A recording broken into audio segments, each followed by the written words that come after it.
Sinar matahari yang redup dan samar tersebar dari langit di keesokan paginya. Diikuti dengan terbitnya sinar matahari yang menyilaukan, secara perlahan ke cakrawala. Akademi yang telah tenang untuk semalam, sekali lagi penuh dengan energi. Pria-pria dan para wanita muda yang tak terhitung jumlahnya terus-menerus keluar dari seluruh akademi. Tujuan mereka sangat jelas, stadion besar di tengah-tengah akademi. Kompetisi kualifikasi 2 hari ini sepertinya akan menjadi acara akbar tahunan di dalam Akademi Jianan. Mereka yang telah memenuhi syarat untuk bergabung dalam kompetisi kualifikasi, semuanya adalah orang-orang yang tergolong luar biasa.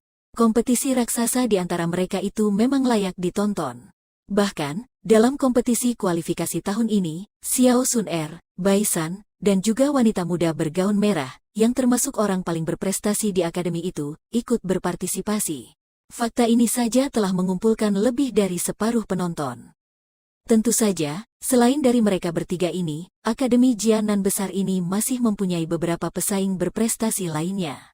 Di antara mereka, Xiao Yan, yang telah dapat mengalahkan musuhnya menggunakan serangan secepat kilat meskipun baru saja tiba. Sudah sewajarnya orang itu menjadi pusat perhatian. Bahkan hubungannya yang sangat erat dengan Sun-er, telah diperhatikan oleh murid laki-laki yang tak terhitung jumlahnya. Xiao Yan bersama dengan instruktur Ruoling, Sun-er, dan Xiao Yu berjalan keluar dari rumah bersama. Mereka menuju ke arah stadion. Sebagai seseorang yang menjadi pusat perhatian di dalam akademi, ada sangat banyak tatapan yang menunjukkan jenis-jenis emosi yang berbeda-beda yang mengarah kepada Xiao Yan selama perjalanan, dan ini menyebabkan kening Xiao Yan jadi mati rasa. Melihat ekspresinya, Sun-er di sebelahnya tidak dapat menahan tawa pelannya. Senyumannya yang elegan dan hangat seperti teratai langsung membuat suara orang-orang menelan air liur terdengar dari kedua sisi jalan. Di depan pandangan yang berapi-api, kelompok Xiao Yan berjalan memasuki stadion yang telah dipenuhi oleh orang-orang. Setelah itu, mereka berjalan menuju tempat duduk yang telah dipersiapkan untuk mereka. Sun-er dan Xiao Yan, pasangan ini banyak menarik perhatian semua tatapan di stadion. Setelah duduk di bangku mereka, alis Xiao Yan seketika berkedut saat berbicara dengan Sun-er.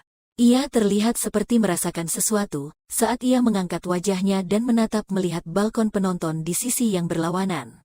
Di tempat itu, Bai San yang berbaju putih sedang berdiri dan bersedekap. Melihat tatapan Xiao Yan menuju ke arahnya, sudut mulutnya terangkat menjadi senyuman dingin yang samar. Telapak tangannya terdapat di pagar pembatas di depannya dan jarinya melakukan provokasi terhadap Xiao Yan. Mata Xiao Yan menyipit saat melihat Bai San sambil tersenyum samar, sebuah kilau dingin melintas di biji matanya yang hitam dan gelap. Ia tidak pernah membual dan berkata kalau ia adalah orang baik. Karena pihak lain telah memprovokasi dirinya berulang-ulang kali, maka ia akan bertindak sesuai dengan tindakan pihak lain itu. Xiao Yan mengalihkan pandangannya dari Bai San yang berada di sisi seberang arena tersebut. Tatapannya terarah ke daerah sekitar stadion sekali lagi. Di tengah-tengah balkon penonton, ada beberapa kursi bagus untuk menonton pertandingan yang ada. Orang-orang yang duduk di kursi-kursi ini hanyalah 4 pria tua berambut putih. Meskipun aura dari keempat orang ini tidak berbeda dari pria tua pada umumnya, mata Xiao Yan mengarah pada tubuh mereka. Orang lain mungkin tidak merasakan apa-apa, tetapi dengan persepsi spiritual miliknya yang luar biasa, ia dapat merasakan dengan samar getaran di udara sekitar 4 pria tua ini yang terkadang muncul. Gejolak ruang seperti ini hanya terbentuk karena kekuatan Douqi di tubuh seseorang yang telah mencapai batas puncaknya, yang dapat beresonansi di dunia luar. Di antara orang kuat yang Xiao Yan kenal, bahkan Hai Bodong pun belum mencapai tingkat ini. Hanya mereka yang telah memasuki tingkat puncak Dou Huang, seperti Jia Xingtian atau Yun San yang lebih kuat, yang bisa mencapai hal ini. Ketika Xiao Yan mengamati 4 pria tua yang berpenampilan dengan sangat biasa itu, mendadak mereka tampak seperti telah merasakan sesuatu. Mata mereka yang sebelumnya malas, terangkat dan bertatapan dengan mata Xiao Yan. Mata mereka saling menatap satu sama lain dan mata Xiao Yan seketika merasa sedikit kesakitan. Douqi di tubuhnya dengan cepat beredar, sebelum sebuah gumpalan api hijau mendadak melesat di biji matanya yang hitam. Baru setelah itu perasaan menyakitkan itu berangsur-angsur melemah. Selain terkejut di dalam hatinya, ia segera menarik pandangannya. Sesaat setelah lidah api hijau itu diam-diam melintas di mata Xiao Yan, sebuah suara terkejut, secara tiba-tiba dan bersamaan terdengar dari keempat pria tua itu. Tiga di antara mereka bertukar pandang satu sama lain saat mereka membuka mulut untuk berbicara. Douki yang aneh. Terasa sepanas dan selincah api. Douki macam ini adalah bahan bakar terbaik untuk memurnikan pil obat. Sungguh disayangkan jika Xiao Yan bukanlah seorang ahli kimia. Rasa terkejut melintas di mata seorang pria tua yang duduk di kursi paling kiri ketika ia berkata dengan pelan. Pak Tua Huo, aku mendengar bahwa Xiao Yan ini dulu pernah menjadi pemenang dari pertemuan besar ahli kimia dari Kekaisaran Jiama. Bakat memurnikan obat miliknya cukup bagus. Jika kau bisa merekrutnya di tempatmu untuk memurnikan pil obat, sepertinya di masa depan pencapaiannya akan membungkam orang-orang. Seorang pria tua berjubah abu-abu di tengah berkata dengan sebuah senyuman. Memiliki pencapaian seperti itu pada saat berumur 18 tahun. Potensi yang ia miliki sungguh luar biasa. Ia memang benih yang bagus. Namun aku rasa, seharusnya ia sudah memiliki seorang guru sendiri. Jika hanya dengan usahanya sendiri ia tidak akan bisa mencapai tingkat seperti itu pada umurnya yang sekarang. Pria tua itu, yang dipanggil dengan nama Pak Tua Huo, mengangguk terlebih dahulu sebelum ia langsung membalas. Tidak masalah meskipun ia sudah memiliki seorang guru. Tidak ada banyak perselisihan di antara akademi dan guru privat. Terlebih lagi, Departemen Ahli Kimia Akademi Jianan telah didirikan bertahun-tahun lamanya. Jika ia dapat masuk ke dalamnya dan berlatih, akan ada begitu banyak manfaat yang bisa ia dapatkan. Lagi pula, sebesar apapun pengetahuan gurunya, akan sulit untuk mengimbangi warisan bertahun-tahun yang dimiliki Departemen Ahli Kimia bukan? Pria tua berjubah abu-abu itu menggelengkan kepalanya dan berkata dengan tersenyum. Dan juga, Departemen Ahli Kimia terpisah dari akademi luar dan dalam dan tidak memiliki banyak perselisihan dengan mereka. Jika Xiao Yan tertarik datang ke Departemen Ahli Kimia, aku tidak akan keberatan mendapatkan satu murid lagi yang luar biasa. Pak Tua Huo melirik Xiao Yan yang berada di kejauhan dan berkata dengan pelan. Di antara mereka berempat, ketiga orang, dimulai dari kiri, adalah wakil kepala sekolah akademi luar dan dua tetua yang sangat dihormati di akademi. Otoritas mereka untuk berbicara di akademi luar sangatlah besar. Terlebih lagi, kekuatan mereka sekitar Dou Huang tingkat puncak. Ketika ia melihat tatapan Xiao Yan, instruktur Ruoling yang berdiri di sampingnya, menjelaskan dengan pelan, Pak Tua yang bersikap tenang, yang tidak banyak berbicara di pojok kanan, adalah kepala departemen dari Departemen Ahli Kimia.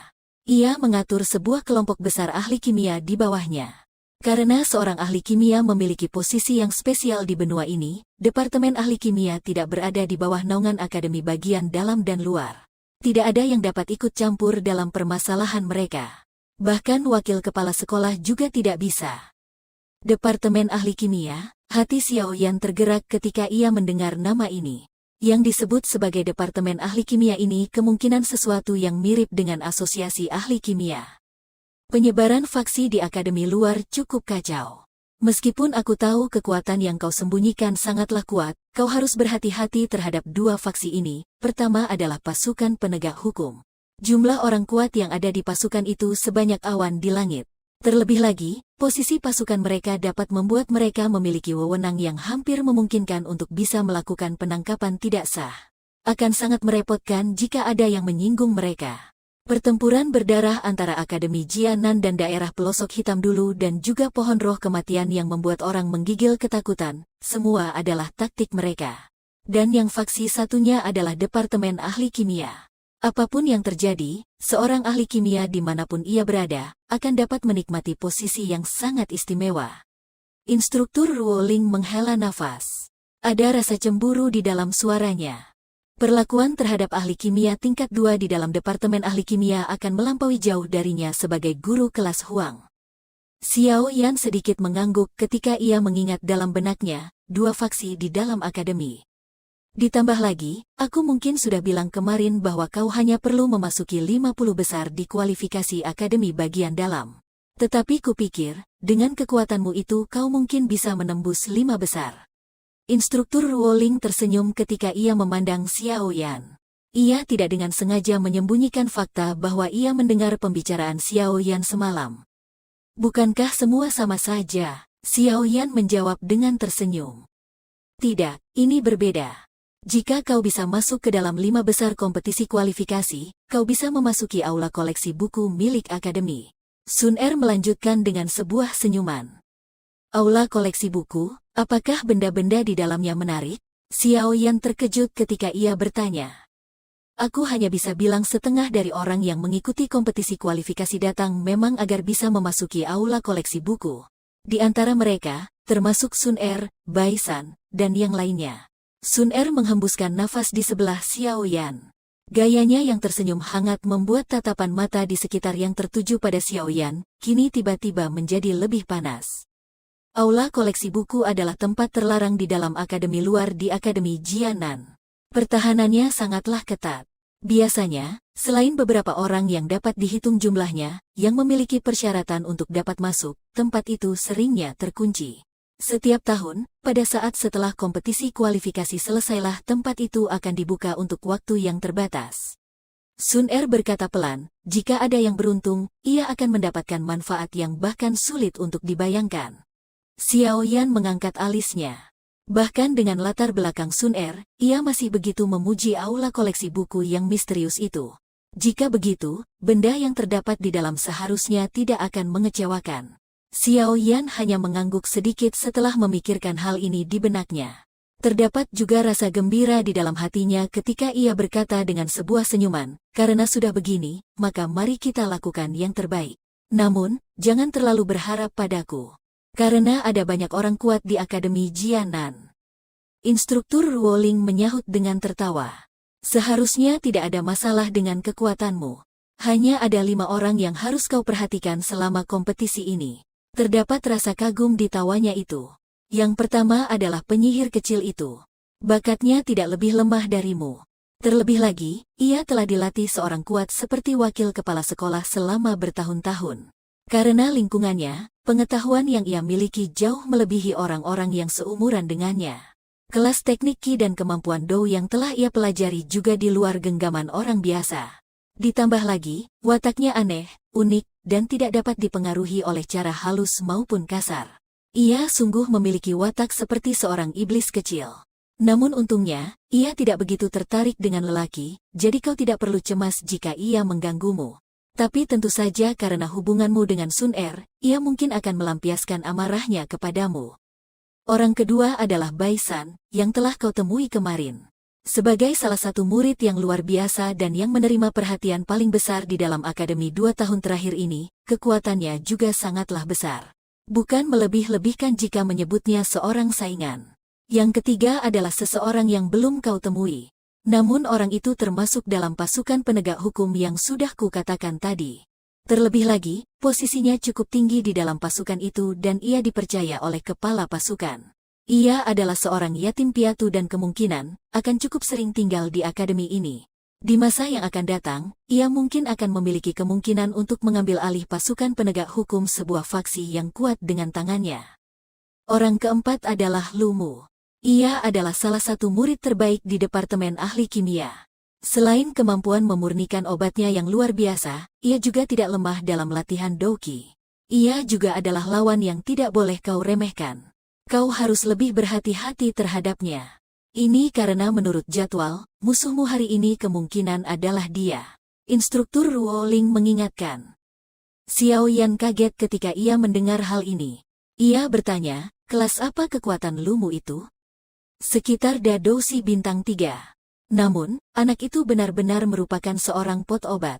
Douqinya dangkal dan tak perlu kau khawatirkan. Xiao Yu yang berada di samping mendadak mengerutkan bibirnya dan berkata, Lu Mu itu adalah salah satu peminang Xiao Yu garis keras. Ketika Xiao Yu pertama kali masuk ke akademi, anak itu berpura-pura menjadi murid baru dan membawa Xiao Yu untuk berkeliling akademi selama lebih dari setengah hari. Setelah itu, Xiao Yu merasakan sesuatu dan langsung menendangnya ke dalam sebuah kolam. Siapa kira sejak satu tendangan itu, anak itu terus mengganggu Xiao Yu. Sayangnya tiap kali ia melakukannya, ia akan diserang hingga luka-luka menutupi tubuhnya.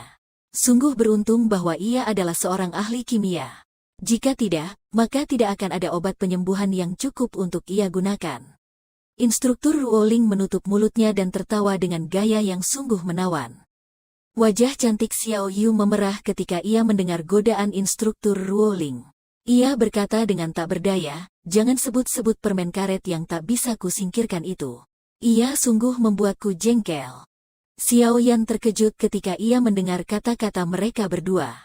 Matanya seketika menunjukkan perasaan terkejut ketika ia memandang Xiao Yu dan dengan bergurau berkata, sungguh tak terduga bahwa kakak sepupu Xiao Yu cukup menawan. Kau tampak lebih baik daripada 2 tahun lalu. Kau pikir semua orang berpandangan sama denganmu? Pastilah ada orang yang menginginkan wanita ini. Xiao Yu mendengus ketika ia melihat muka Xiao Yan yang terkejut. Xiao Yan tersenyum dan sekali lagi mengalihkan pandangannya kepada instruktur Ruoling. Dengan sebuah senyuman, ia berkata, bagaimana dengan orang yang terakhir? Sangat dekat seperti di depan matamu. Instruktur Ruoling dengan lihai berkata. Xiao Yan terkejut. Matanya beralih ke arah Sun Er. Ketika ia melihat raut wajahnya yang menggoda, ia tidak bisa menahan untuk berkata dengan senyum pahit, memang, seorang saingan tidak boleh diremehkan. Sudah pasti, orang terakhir yang menurut instruktur Ruoling harus diperhatikan, sudah sewajarnya adalah orang dengan bakat latihan yang paling mengerikan dan latar belakang luas yang misterius, Sun Er. Saat beberapa dari mereka tertawa pelan, balkon penonton di sekitar stadion sekali lagi benar-benar dipenuhi oleh para murid. Suara berisik terdengar menerobos awan. Hari kedua kompetisi kualifikasi akademi bagian dalam akhirnya akan segera dimulai.